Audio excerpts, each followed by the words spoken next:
नमस्कार दोस्तों, मैं शिवरतन पांडे आपका पुनः स्वागत करता हूं। महर्षि पाराशर राष्ट्र ज्योतिष में मैं आपसे रिक्वेस्ट करूंगा कि आप हमारे इस चैनल को ज़्यादा से ज़्यादा सब्सक्राइब करें, कमेंट करें, बेल आइकन की बटन दबाएं। हमारे चैनल को ग्रोथ होगी और आपको ज्ञान बढ़ेगा। हम आज डिस्कस करेंगे मेष लग्न के चतुर्थ भाव के बुध का फल। मेष लग्न से एंटी क्लॉक जब हम आएंगे तो चतुर्थ भाव आएगा ये मेष, वृष, मिथुन, कर्क। कर्क राशि में हमारे बुध बैठे हैं।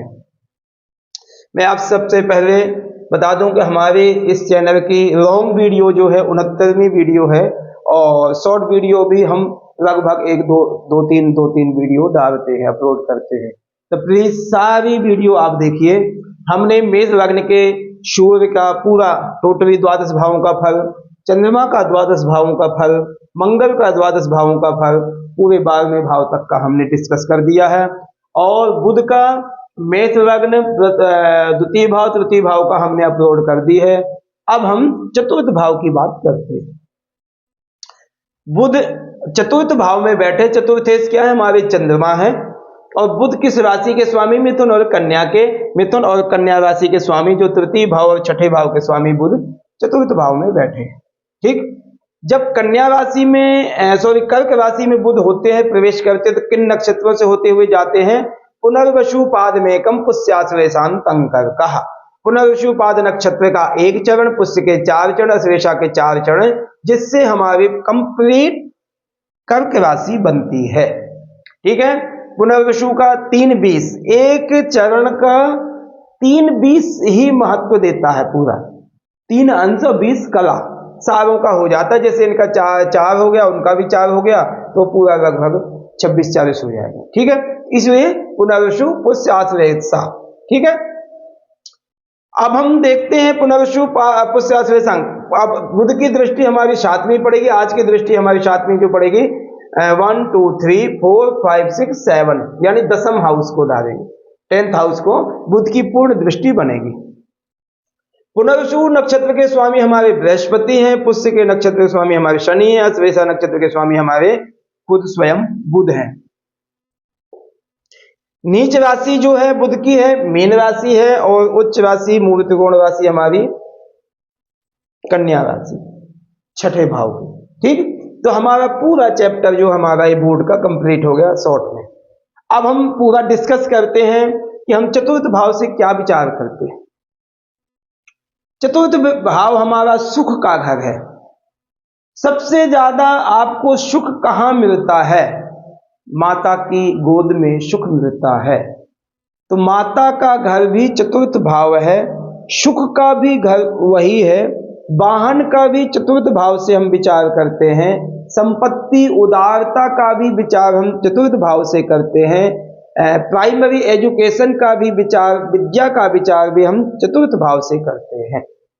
चतुर्थ भाव की कंडीशन क्या है? चतुर्थ भाव का जो चंद्रमा स्वामी है, हमारी चंद्रमा है, वहां पर हमारे बुध देवता विराजमान हो। बुध कहाँ के स्वामी? तृतीय और छठे के स्वामी होकर चतुर्थ में बैठ गए, यानी बहुत अच्छा फल नहीं होगा। क्यों? चंद्रमा और बुध की मित्रता नहीं है। आपको ये सब मित्र आदि बातें जो हैं, आपको पहले सारी वीडियो अपलोड कर दी गई हैं।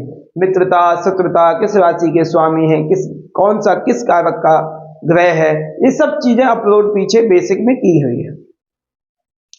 तो चतुर्थ भाव में यदि हम सबसे पहले देखते माता चंद्रमा, यदि चंद्रमा, अब इसमें हम बुध का तो बताएंगे ही बताएंगे, पहले हम चलो बुध की बात करते हैं। बुध यदि चतुर्थ भाव में बैठे तो माता का स्वास्थ्य उतना अच्छा नहीं रहेगा।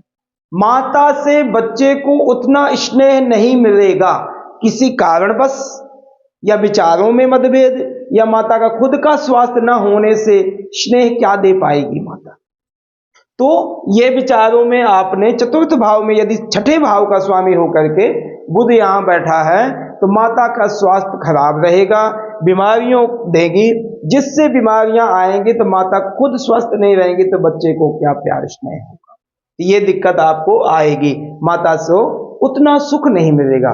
और आप यह करो, चतुर्थ भाव से हम भूमि का विचार करते, वाहन का विचार करते हैं, तो वाहन आदि में थोड़ी बहुत रूटीन के वाहनों में कमियां आएंगी, आपको परेशानियां आएंगी। वाहन का उतना सुख नहीं, मकान में भी यदि आप मकान बना रहे हैं तो उसमें ही बहुत दिक्कतें आपको आएंगी, मकान बनाने में ही आपको बहुत दिक्कतें आएंगी। इसका मतलब चतुर्थ भाव हमारा यहाँ पर कमजोर, बुध जो है यहाँ कमजोरी प्रदान करे। ठीक, अब हम देखेंगे बुध तो देख लिया, बुध के साथ जो चंद्रमा का प्रभाव है उससे हमारे सब अच्छा या बुरा बन सकता, अच्छा बन सकता, जो भी मैं चीजें बताई आपको, क्योंकि चतुर्थेश हमारी चंद्रमा, यदि चतुर्थेश चंद्रमा खुद स्वयं अपनी राशि में ही बैठे हैं, नवम में बैठे हैं, पंचम में बैठ गए हैं, लगन में भी बैठे हैं, उच्च के द्वितीय भाव में बैठे हैं, तो इनसे चंद्रमा का प्रभाव अच्छा हो जाएगा।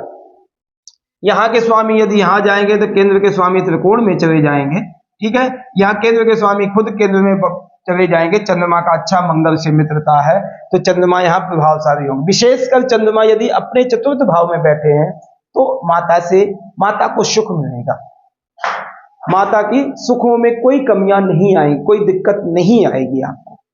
ठीक, तो चंद्रमा का भी रोल बहुत ज्यादा है क्योंकि चतुर्थेश है, और दूसरी बात क्या, चंद्रमा हमारे चतुर्थ भाव के कारक भी हैं, तो कारक भी हैं, स्वामी भी हैं, और बुध से उतना अच्छा संबंध ना होने के कारण से बुध के रोल को चंद्रमा ज्यादा बराबर करेंगे, यानी उसमें हमें सुखों आदि की कमियों में यदि करना है तो चंद्रमा कमजोर ना हो तो सब कुछ अच्छा हो जाएगा। ठीक, अब हम देखते हैं बुध यदि हमारे पुनर्वसु नक्षत्र में है, 3-20 अंश तक है, पुनर्वसु यदि हमारे नक्षत्र में 3-20 तक है तो उसके स्वामी हमारे बृहस्पति हो गए। बुध और बृहस्पति का संबंध ठीक ठाक है तो यहाँ पर चतुर्थ में विद्या आदि में तो ऐसी दिक्कत नहीं आनी चाहिए। विशेषकर 2 चीजों में मैं कहूंगा, बुध में चतुर्थ यदि बैठे हैं, माता के स्वास्थ्य में और मकान आदि के सुखों में, मकान आदि सुखों में इसमें थोड़ी बहुत कमियां आएंगी, या मकान में कोई गलत डिसीजन हो जाएंगे, क्या दिक्कत आएगी, स्वास्थ्य में दिक्कत, खुद माता की यदि माता के साथ आप रह रहे हो तो उसमें दिक्कत आएगी, ऐसी थोड़ी बहुत दिक्कतें आएंगी, बहुत ज्यादा मेजर नहीं। बुध यदि पुष्य नक्षत्र में 16-40 तक है, 16-40 तक पुष्य नक्षत्र है, उसके स्वामी है शनि। शनि दशम और एकादश के स्वामी होकर के शनि बुध के मित्र है, बुध की दशम भाव में दृष्टि भी है, दशम भाव में बुध की दृष्टि भी है, तो दशम भाव की जो सप्तम दृष्टि है बुध की, ये बेनिफिट्स देगी आपको, राशि कार्यों में, पिता के संबंधों में, पिता के प्रॉपर्टी में आपको फायदा ही करेगा, नुकसान नहीं करेगा, क्योंकि बुध की दृष्टि बहुत अच्छी होगी दशम भाव। दशम भाव से हम पिता से संबंध रखते हैं, सरकारी कामकाजों से, नौकरी से, व्यवसाय से, सब चीजों से हम यहाँ से दशम भाव से, कर्म भाव है, यहाँ हमारे कर्म को बढ़ावा करेंगे बुध, नुकसान नहीं करेंगे। और वैसे भी यदि पुष्य नक्षत्र के बुध हैं तो शनि बहुत सपोर्ट करेंगे, शनि बुध अच्छे मित्र हैं तो फायदा करता है, धन दौलत आदि के लिए, कर्म आदि के लिए, साहस आदि के लिए, सब चीजों को फायदा करेंगे बुध चतुर्थ भाव के। अब बुध यदि श्वेता नक्षत्र में 16-40 से 30 अंश तक, 16-40 से 30 अंश तक हो गए, तो 16-40 से बुध अपने खुद के नक्षत्र, श्वेता का नक्षत्र, श्वेता नक्षत्र खुद बुध का ही नक्षत्र है, तो यहाँ पर और पावर मिलेगी, यहाँ पर और पावर मिलेगी, इसमें चंद्रमा से बैलेंस बनाएंगे और अच्छी मित्रता करके चतुर्थ भाव का पूर्ण से सुख देंगे, यहाँ पर फायदा करेंगे, यहाँ पर कोई ऐसा नुकसान नहीं करेंगे। अब हम यदि देखें तो बुध हमें क्या क्या चीजें फायदा करते हैं। बुध यदि आप, ये मैं सब पूरा डिस्कस कर दिया आपको। अब हम देखते हैं बुध यदि पापी ग्रहों के साथ यदि बैठते हैं, एग्जाम्पल उनका संबंध होता है राहु का, केतु का, मंगल, शनि आदि का यदि संबंध रहता है, तो वहां पर यदि शनि आदि अशुभ प्रभाव देंगे तो बुध भी अशुभ प्रभाव देंगे। यदि सूर्य है, चंद्र है, क्षीण चंद्र नहीं, पावरफुल चंद्रमा, बृहस्पति और शुक्र से संबंध यदि रखते हैं तो बुध का स्वभाव जो है शुभता को प्रतीक ज्यादा देंगे, शुभता का प्रभाव ज्यादा देंगे। और आप यह ध्यान देना कि बुध जो चतुर्थ भाव में निष्फली होते, उतना अच्छा फल नहीं दे, उतना बुरा भी नहीं तो अच्छा भी नहीं फल देंगे। तो जो मैंने आपको पहले एक जूनियर के हिसाब से पूरा डिस्कस आपको बता दिया कि माता के स्वास्थ्य को, विद्या में, मकान, वाहन आदि के सुखों में थोड़ी कमियां देगा। मगर आप यह भी ध्यान देना कि आप ये भी पूरी जजमेंट लगानी है कि बुध जो चतुर्थ भाव के हैं वो वहां पर निष्फली होती, जैसे द्वितीय भाव के मंगल निष्फली, वहां पर कोई उतना अच्छा बैलेंस बना के रखेंगे, कोई ना अच्छा ना बुरा। जैसे निष्फली का मतलब मैं आपको बता दूं, आपके घर में यदि कोई व्यक्ति एक आया है और उसकी आदत है कि बहुत ज्यादा रोक टोक नहीं, बहुत ज्यादा साथ में रहने की आदत नहीं है, कहने का रहने की नहीं कह सकते, मतलब नोक झोंक की आदत नहीं है, ना रहने की ना रोक टोक की, कैसी आदत नहीं है, एक सामान्य व्यक्ति है।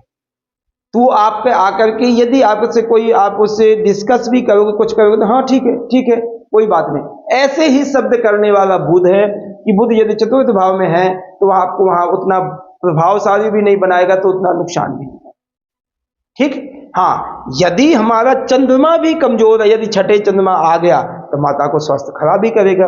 यदि चतुर्थे से कमजोर यहां आ गया तो आपके लिए मकान आदि सुख में कमियां आएंगी। तो उसमें हम चतुर्थेश का बलवान, यानी चतुर्थ यानी चंद्रमा का बलवान बनाना बहुत ज्यादा जरूरी है, जितना बुध का है, जितना बुध का है, क्योंकि बुध रोग भाव का स्वामी है। यदि चंद्रमा कमजोर हो गया तो हमारे रोग भाव से संबंध हो कि यहाँ का स्वामी यहाँ का चल गया, यहाँ का स्वामी यहाँ चल गया, तो इसलिए हमें बीमारियां आदि भी परेशानियां दे सकती हैं, बीमारियां आदि परेशानियां दे सकती हैं। तो इस कारण से हमें यहाँ बुध का प्रभाव देखना, बुध के साथ साथ चंद्रमा का भाई प्रभाव देखना कि चंद्रमा क्या नीच आदि के तो नहीं है, क्योंकि चंद्रमा दो चीज के कारक, एक घर के कारक, एक राशि के कारक, ठीक। तो चंद्रमा से हम यह विचार करेंगे, बुध भी हमें बैलेंस बना के वहां पर रहना रखना, ठीक। हमने अभी मेष लग्न के चतुर्थ भाव के बुध का विचार किया। अब हम चतुर्थ भाव के बुध में, यदि चतुर्थ भाव में बुध कर्क राशि के बैठे हैं तो हम उसका क्या उपाय करें जिससे हमारा बुध निष्फली ना होवे और हमें बेनिफिट्स देवे, जैसे माता के स्वास्थ्य को है, क्या कहते हैं, सुखों में वृद्धि होवे, वाहन मकान आदि में सुखों में वृद्धि होवे। तो उसका मैं एक उपाय आपको बताऊंगा। आप नित्य प्रति जब सुबह उठें, यदि आपके साथ आपकी माँ है, यदि आपके साथ आपकी माँ है तो सबसे पहले आप माता का मुख देखने की कोशिश करो, कि यानी उठते ही माता का चेहरा देखने की कोशिश करो। यदि आपके पास माँ नहीं है तो दूसरा ऑप्शन आप अपनी पत्नी का चेहरा कोशिश करो, ठीक है। इससे भी पहले आप एक कोई लक्ष्मी माता की फोटो आप अपने लगा सकते हैं और उठते ही आप लक्ष्मी माता को स्मरण कर सकते हो, उसके बाद माता का स्मरण कर सकते हो, उसके बाद यदि है तो अपनी पत्नी का, पत्नी के बाद भी यदि कोई है, यदि हो सकता पत्नी जल्दी उठ जाती है, आप लेट उठते हो, अपनी बेटी का फेस देख करके एक लक्ष्मी स्वरूपा को स्मरण करो और आपको चतुर्थ भाव से जो अपशगुन प्रदान करेगा वो नहीं होंगे, आपको चतुर्थ भाव में वो ऐसा प्रभाव नहीं आपके जीवन में आएगा जो मैं बताया, माता के सुखों आदि में या मकान आदि में या वाहन व्हीकल में ऐसी प्रॉब्लम्स आपको नहीं आएंगी। इसलिए आप प्रयास करें कि सुबह उठ करके सबसे पहले लक्ष्मी माता बेस्ट है, उसके बाद अपनी खुद मदर, खुद अपनी पत्नी, बेटी, उनका कुछ फेस पहले देखो, फिर अपने काम में या बेड से छोड़ो और नमस्कार धरती माता को भी करो और सारे काम स्टार्ट करने को कोशिश करो, आपको बहुत बेस्ट होगा, बहुत फायदा करेगा आपको। उससे आपका चतुर्थ भाव प्रभावशाली होगा। चतुर्थ भाव जब प्रभावशाली होगा तो बुध की कंडीशन अपने आप अच्छी हो जाएगी। जब बुध अच्छा हो गया तो आपको कोई दिक्कत नहीं आएगी। इसलिए आप यह रेमेडी या उपाय बहुत ज्यादा जरूरी है, आप यह प्लीज यह करें। मैं आपसे फिर से रिक्वेस्ट करूंगा कि आप महर्षि पाराशर एस्ट्रो ज्योतिष को ज्यादा से ज्यादा सब्सक्राइब करें, कमेंट करें, बेल आइकन की बटन दबाएं, हमारे इस चैनल को ग्रोथ दें। धीरे धीरे अच्छा चल रहा है मगर और ज्यादा स्पीड से चले और आपको नॉलेजेबल अच्छी अच्छी चीजें हम ज्ञान दे रहे हैं और इसलिए आप इसको ज्ञान स्वीकार करें। धन्यवाद, नमस्कार।